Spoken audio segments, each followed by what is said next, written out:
अच्छा, आज की डिस्कशन का आगाज करते हुए एक दो बातें जो बुनियादी तौर पर मैं आपके साथ करना चाह रहा हूँ। एक तो तजावीज आई है, जैसे पहली तजवीज तो ये थी कि जो डिस्कशन क्लास है उसमें रोजाना कोई एक मौजू रख लिया जाए और उस मौजू पर जरा देर हासिल पूरे डिस्कशन कर लिया जाए। लेकिन ये बहुत अच्छी तजवीज है मेरे हिसाब से। और इसके साथ साथ ये था कि कुछ या फिर अफसाने पर बात कर ली जाए और फिर आप सबसे भी इसका इस हवाले से पूछ लिया जाए तो मुमकिन है कि एक ही मौजू पर एक दिन में अगर मुसलसल बात हो तो एक घंटे के अंदर 1.5 घंटे के अंदर अगर हम करते हैं डिस्कशन तो काफी सारी अहम चीजें उसमें क्लियर हो जाए। एक तजवीज तो ये है। अच्छा, एक तजवीज मेरी तरफ से भी है। आज कुछ तजवीज से पहले।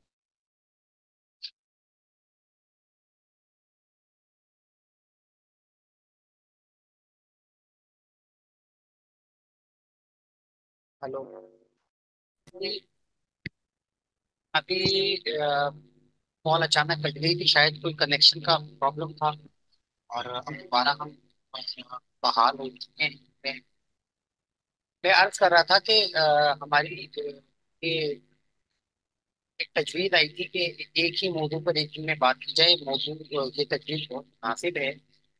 लेकिन देखें, एक मेरे जहन में भी इससे मिलती जुलती सी बात है। अगर आप इजाजत दें तो मैं वो करना चाह रहा हूँ। मेरे ख्याल से देखें, एक तो यकीनी तौर पर ये बहुत अच्छी बात है कि हम एक दिन में एक मौजू पर बात करें, लेकिन वो मौजू होगा क्या या किस तरह हम उसको कैटेगराइज करेंगे। एक तरतीब तो यूं हो सकती है कि हम असनाफ के एतबार से तकसीम बना लें। मिसाल के तौर पर जो अहम तरीन असनाफ हैं हम उनके हवाले से डिस्कशन कर लें। मिसाल के तौर पर हम पहले अगली क्लास के लिए हम तय कर लें कि हम उर्दू गजल और गजल की तारीख पर बात करेंगे और उसके गजल के जो अहम तरीन शोरा हैं उसके हवाले से गुफ्तगू करेंगे। तो फिर उस पर बात हो सकती है।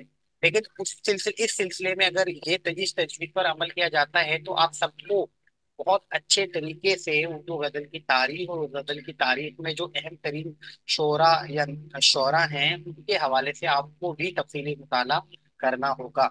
मैं भी वो उनका मुताला करके और कुछ बातें बुनियादी आपके साथ शेयर करूंगा। फिर मैं आपसे मुख्तलिफ जो शोरा हैं या मुख्तलिफ शायरी उर्दू गजल के जो अदवार हैं उसके हवाले से मैं सवालात करूंगा और फिर आप उसके जवाब देंगे। तो इस तरह उर्दू गजल की तारीख और अहम शोरा के हवाले से अच्छी खासी डिस्कशन हमारी हो सकती है।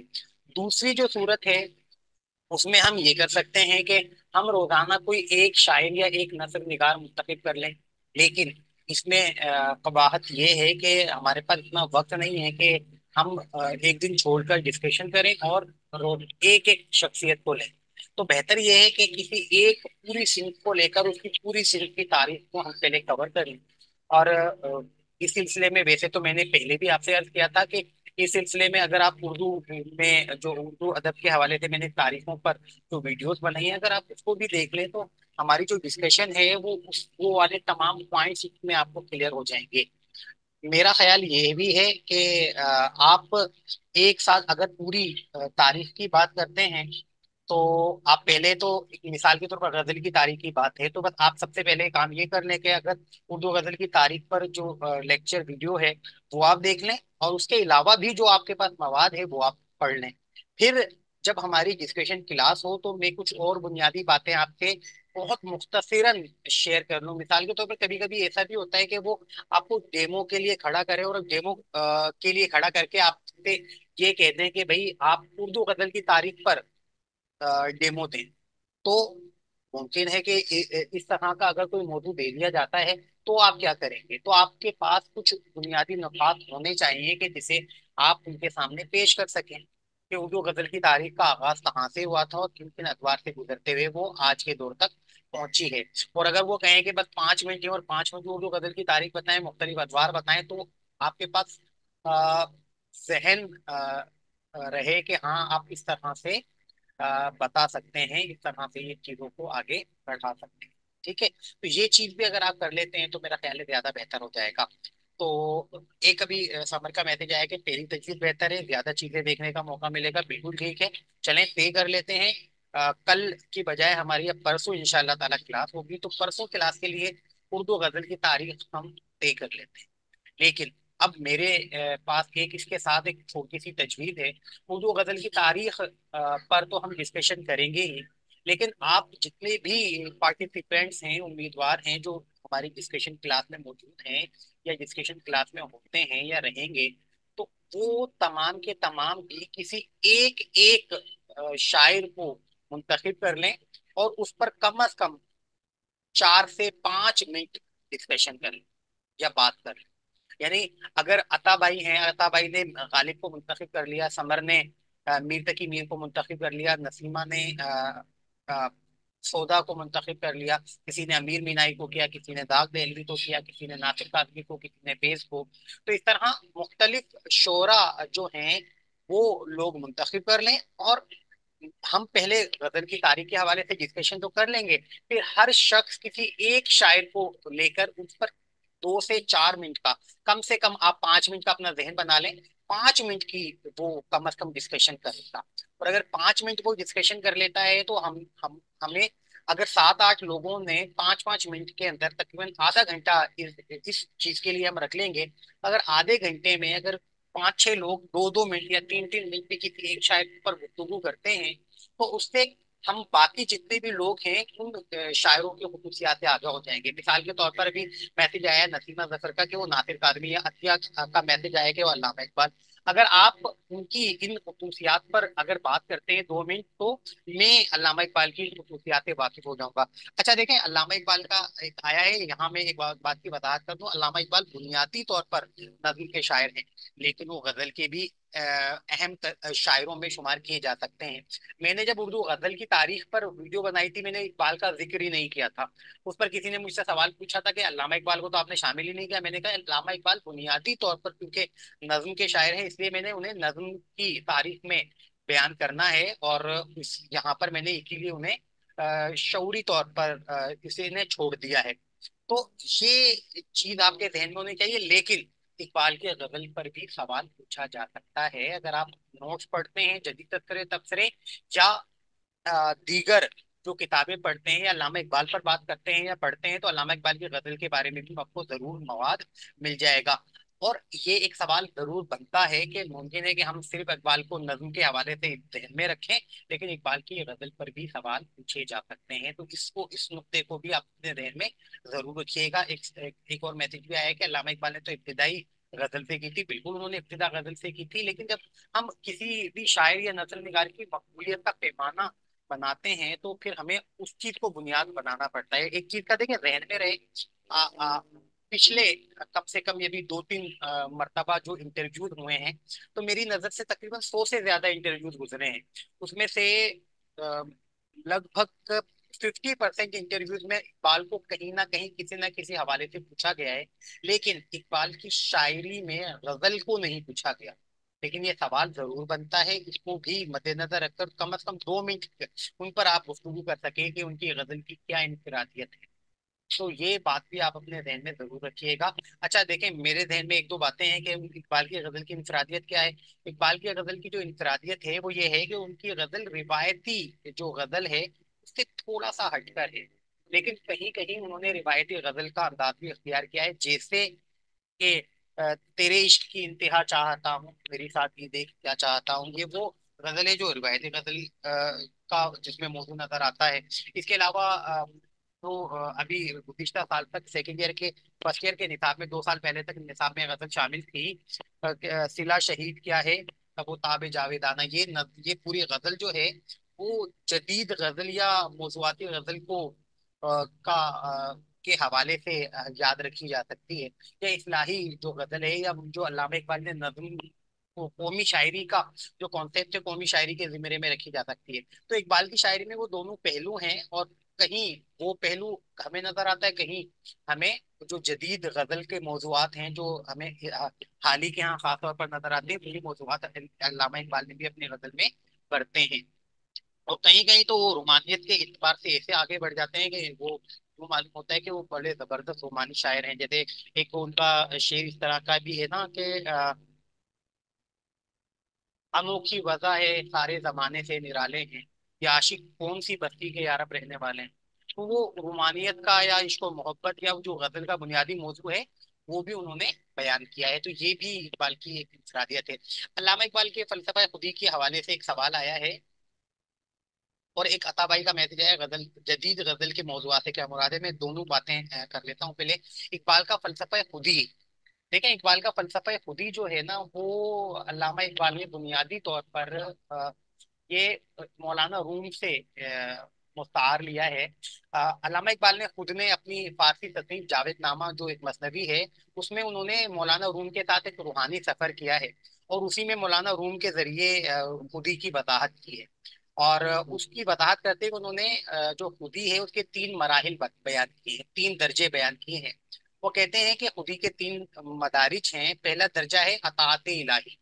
अताअत इलाही का मतलब है कि अल्लाह ताला की इताअत करने वाला। और जब कोई शख्स सिर्फ अल्लाह की इताअत करता है, तो बाकी लोगों का खौफ उसके दिल से बिल्कुल निकल जाता है, और वो उसके अंदर एक ताकत और कुव्वत पैदा हो जाती है। और फिर दूसरा जो इसका हिस्सा है वो है जब्ते नफ्स। जब इंसान अल्लाह ताला की इताअत करने वाला बन जाता है, तो उसके अंदर दूसरी खसूसियत की तरफ वो बढ़ सकता है, यानी जब्ते नफ्स, यानी अपने नफ्स पर काबू पाना। नफ्स पर काबू पाने को हम बहुत एक मेरा ख्याल है बहुत मुख्तसर उसके दायरे कार में रखते हैं, जबकि बुनियादी तौर पर जो ये मौजू है जब्ते नफ्स, वो बहुत बड़ा है। जब्ते नफ्स से बुनियादी तौर पर मैं समझता हूँ ये मुराद है कि आप हर वो काम करें कि जिसका हुक्म खुदा ने दिया है, और हर उस काम से खुद को रोक लें जिससे खुदा ने हमें रोका है। जब्ते नफ्स का मुराद, यानी नफ्स से अपने आप को रोकने का मुराद यही है कि उन बुराइयों से, खराबियों से खुद को रोकना जिनका हुक्म अल्लाह ताला की तरफ से हमें किया गया है।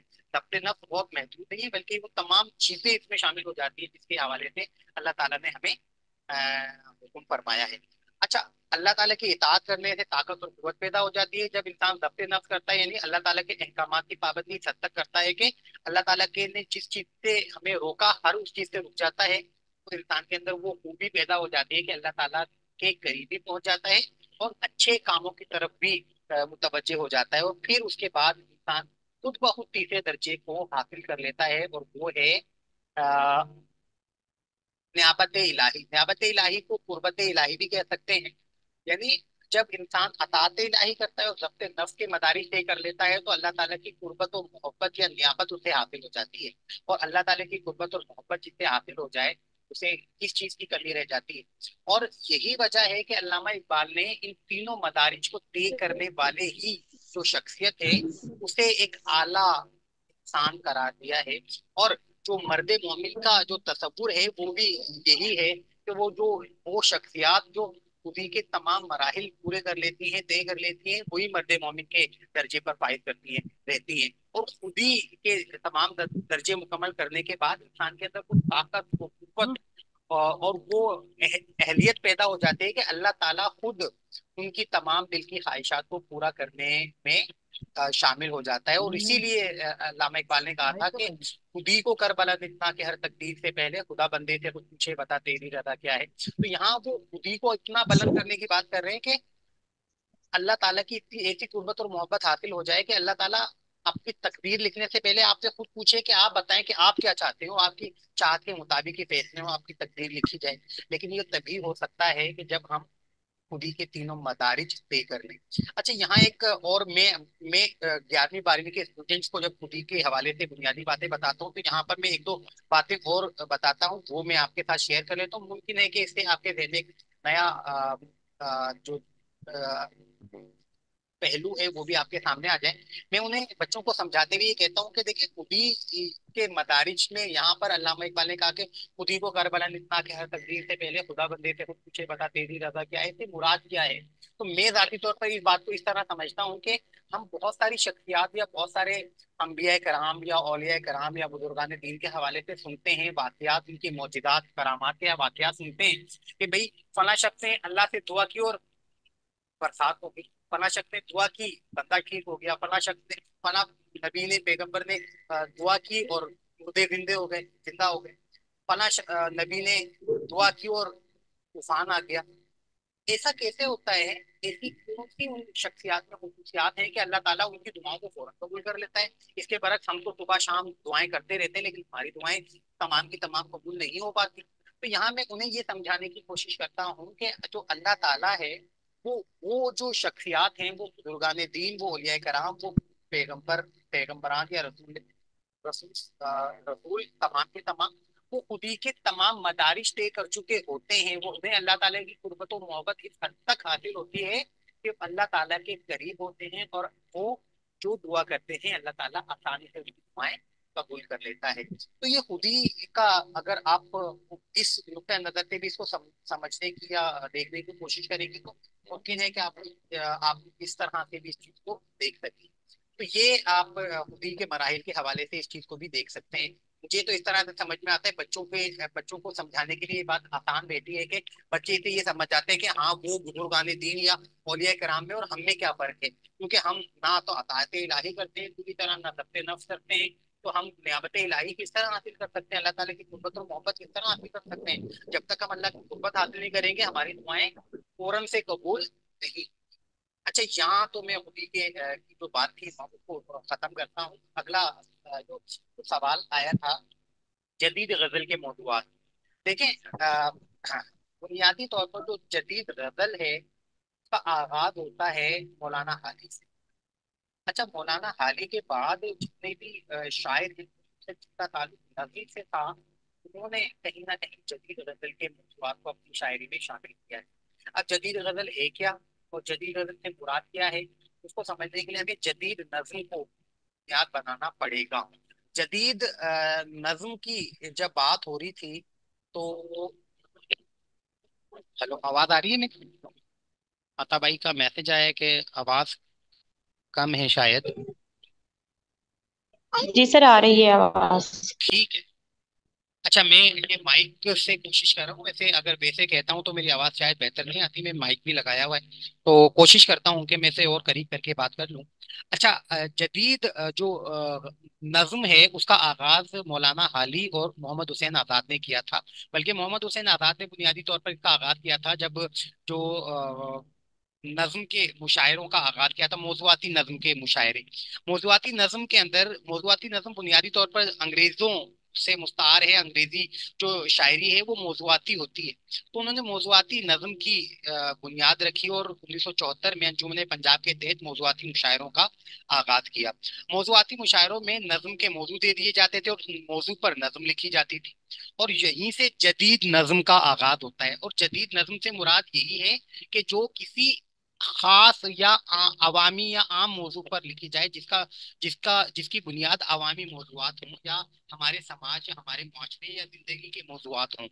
तो आपने जदीद नज्म का जब आगाज हुआ, तो बहुत सारे शायर और बहुत सारे शख्सियात जो गजल के तखयलाती, या जो एक खास दायरे कार में महदूद थी गजल, जिसमें बुनियादी तौर पर महबूब के हुस्न इश्क, महबूब या हुस्न इश्क को मौजू बनाया जाता था, उसको बयान किया जाता था, जिसकी वजह से कुछ शायरों के अंदर ये समझे कि तहरीक पैदा हुई कि गजल के मौजुआत को भी तब्दील होना चाहिए। जो हमारे माशरे में आदमी की हालत जार है, उसमें जरूरत है कि इस तरह के मौजुआत को हटाकर जदीद मौजुआत या आम जिंदगी से ताल्लुक रखने वाले मौजुआत को गजल में शामिल किया जाए। इसीलिए हाल ही ने अपनी गजल के मौजुआत को आने वाले जमाने में तब्दील किया था, बल्कि शऊरी तौर पर कोशिश की थी कि गजल के अंदर वो जो रूमानी मौजुआत हैं उसको हटाकर जदीद मौजुआत में लाया जाए। जैसे कि उनका एक शेर था, यकीनन आपने पढ़ा होगा कि हुए तुम न सीधे जवानी में हाली, मगर अब मेरी जान होना पड़ेगा। इसी तरह और भी बहुत सारे अशारे जो उनकी शायरी में देखे जाते। तो ये जदीद गजल या जदीद गजल के जो मौजुआत हैं, वो जदीद जमाने के जिसका ताल्लुक हमारी जिंदगी से है, जिसका ताल्लुक सिर्फ हुस्न इश्क या मोहब्बत से नहीं है। जिसको महबूब किया, जब महबूब की तारीफ की जाती है तो उसमें तखयलाती अंसर ज्यादा होता है। जैसे वो इन्हीं की हाल ही की गजल है, ये है जुस्तजू से खूब से है जुस्तजू के खूब से है खूब तर कहाँ, अब ठहरिए के देख, अब देखिए कि ठहरती है आकर नजर कहाँ। तीसरा मैं शायद भूल रहा हूँ। और हम जिस पे मर रहे हैं वो है बात ही कुछ और, आलम में तुझसे लाख सही तू मगर कहाँ। ये जो गजलें हैं वो हाल ही की भी रोमानी गजलें हैं, लेकिन बाद में उन्होंने इस मौजुआत को तब्दील किया और जो आम मौजुआत थे या इस्लाही मौजुआत थे वो अपनी गजल में शामिल करना शुरू किए। जदीद गजल से मुराद वही मौजुआत हैं। अल्लामा इकबाल की शायरी के अंदर भी देखें, जो गजल का बुनियादी मौजू है हुस्न इश्क और मोहब्बत है। हुस्न इश्क मोहब्बत और महबूब का अगर इस दायरे कार से आप बाहर निकल जाते हैं और जदीद जमाने माशरे की इस्लाही नोयत की अगर मौजुआत को अपनी गजल में शामिल कर लेते हैं तो वो जदीद गजल कहलाई जा सकती है। जैसे कि अल्लामा इकबाल की अक्सर गजलें हैं हाल ही के आखिरी जमाने की गजलें हैं, और फैज अहमद फैज की भी चंद गजलें ऐसी हैं कि जिन्हें हम जदीद गजल के जिम्रे में ला सकते हैं। लेकिन फैज का कमाल ये है कि उन्होंने जो अपनी शायरी की रोमानियत है उसे खत्म नहीं किया, उन्होंने अलामती पेराया इख्तियार किया है, और उसमें जो रोमानियत है वो भी मौजूद है और जदीदियत भी मौजूद मौजूद है। इसलिए जदीद गजल के उनके मौजुआत भी रोमान में डूबे हुए कहीं कहीं हमें नजर आते हैं। तो जदीद जो गजल के मौजुआत है उससे मुराद यही है। अल्लामा इकबाल के यहाँ भी हमें आमतौर पर ये मौजुआत नजर आते हैं। और उसकी मिसाल मैंने आपको दी है कि एक तो गजल है कि तेरे इश्क की इंतहा चाहता हूँ, मेरी सादगी देख क्या चाहता हूँ, ये उनकी अगर चाहे कहें तो रोमानी गजल कहलाई जा सकती है। और वो गजलें जो हमारे निसाब में शामिल थीं एक दो साल पहले तक, वो दोनों की दोनों गजलें उनकी जदीद गजल के जिमरे में रखी जा सकती हैं। तो ये दोनों चीजें आ सकती हैं। एक शेर हाल ही का और भी आ गया सामने आ गया है। मखदूम असदुल्ला साहब ने भेजा है कि फरिश्ते से बेहतर है इंसान बनना, मगर इसमें लगती है मेहनत ज्यादा। बिल्कुल इस्लाही नूयत का जो शेर है इसमें, वो जो गजल का रिवायती मौजू है, रिवायती अंदाज है, वो इसमें मौजूद नहीं है। तो ये जदीद गजल या जदीद गजल के मौजुआत से मुराद यही ली जा सकती है। तो ये अच्छा, अभी एक मैसेज ये भी आया था कि आवाज कट रही थी और आवाज सही तरह नहीं आई थी। हाँ, एक अता भाई का मैसेज भी आ गया है कि अफलाक से आता है नालों का जवाब आखिर। बिल्कुल, ये भी जदीद गजल है। ये तमाम चीजें हैं जो हमें जदीद गजल और जो कदीम गजल है। अच्छा, यहाँ पर देखिए इस बात को भी जहन में रखिएगा कि जदीद गजल का आगाज हाल ही से हुआ और जदीद नज्म का आगाज भी हाल ही और मोहम्मद हुसैन आजाद ही से हुआ है। अच्छा, हाल ही के बाद इकबाल के यहाँ हमें जदीद गजल के मौजुआत नजर आते हैं और उसके बाद भी कुछ शौरा के यहाँ हमें दिखाई देंगे, लेकिन बहुत ज्यादा वादे तौर पर ऐसी हमें बड़ी आवाज जदीद गजल के हवाले से नजर नहीं आती। इसके बरक्स जिन्होंने भी जदीद मौजुआत को बरता है अपनी शायरी में, उन्होंने नज्म की तरफ तवज्जो दी है, चाहे फिर जोश मलियाबादी हो, फैज अहमद फैज हो, अख्तर शिरानी हो या दीगर जितने भी उस जमाने के शौर थे। अख्तर शिरानी में तो ने तो नज्म के अंदर भी जो एक रोमानियत की फजा है उसको बरकरार रखने की कोशिश की है। लेकिन एहसान दानिश हैं और कुछ हफीज जालंधरी हैं और जोश मलिया आबादी हैं, उन्होंने जदीद मौजुआत, इनकलाबी और इस तरह के मौजुआत को अपनी शायरी का हिस्सा बनाया है जो जदीद तरीन मौजुआत थे।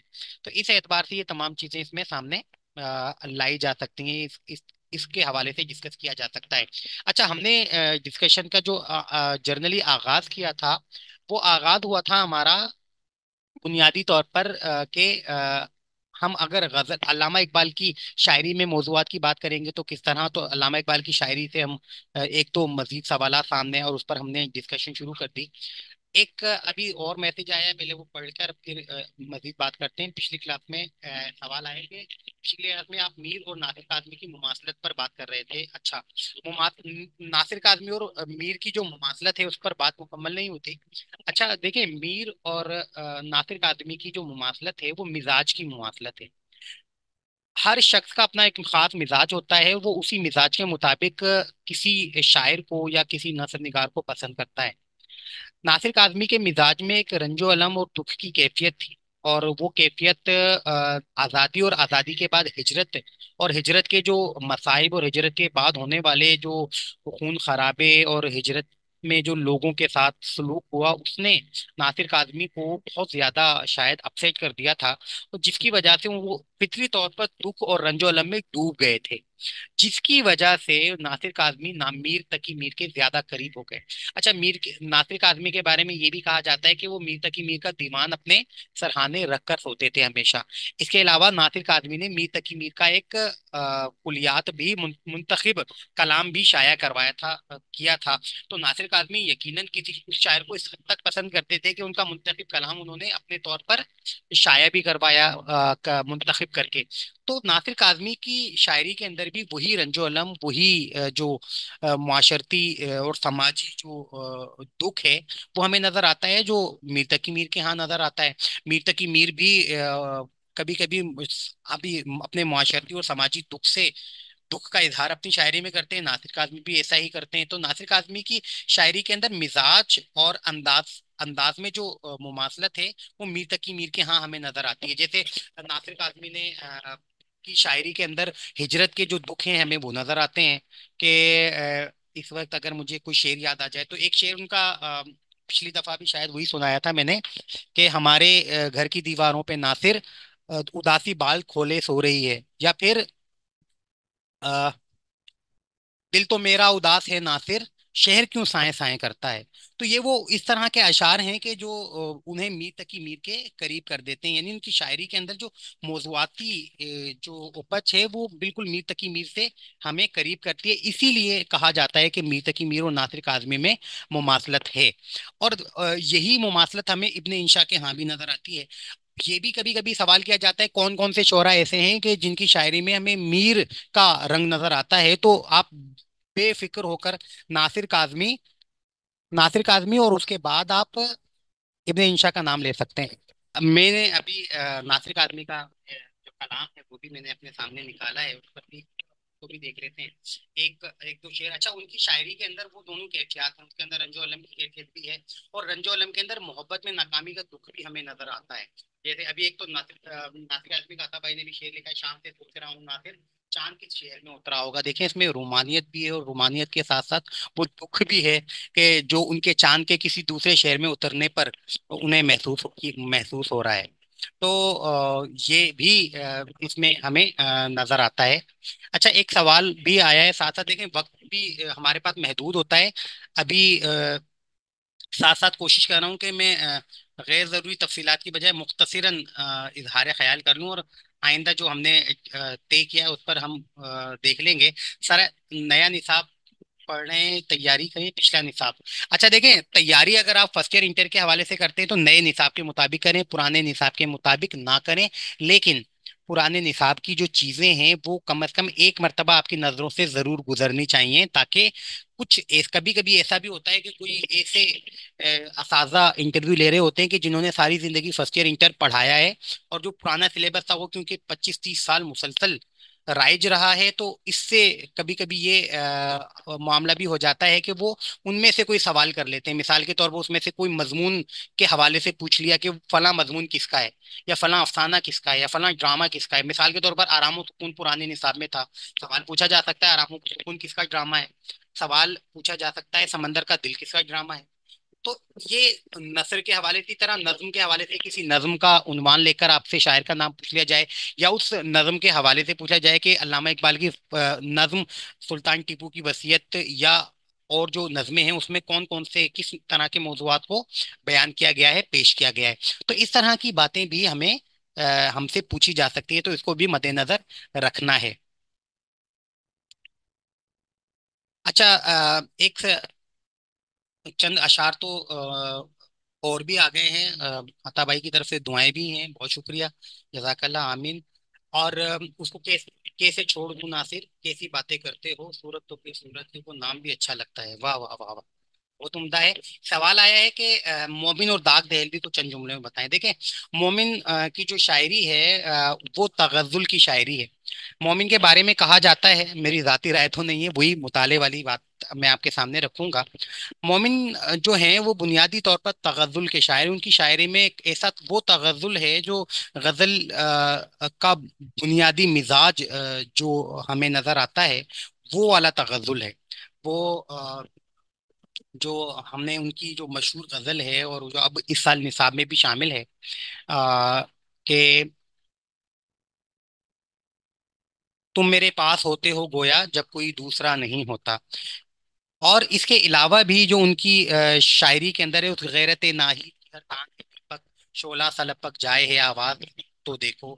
या वो जो हम में तुम में करार था, तुम्हें याद हो कि ना याद हो, यानी वही वही यानी वादा निभाहा का, तुम्हें याद हो कि ना याद हो। या उलझाए या यार पाँव का जुल्फे दराज में लो आप अपने दाम में सयाद आ गया। तो मोमिन जो शायर हैं, उनकी शायरी का बुनियादी जो इंफरादियत है, उनका तगज़ुल है। उनके तगज़ुल की वजह से वो अपने ज़माने में गालिब, ज़ोक और उस ज़माने के तमाम बड़े अहम शोरा से ज़्यादा मशहूर थे।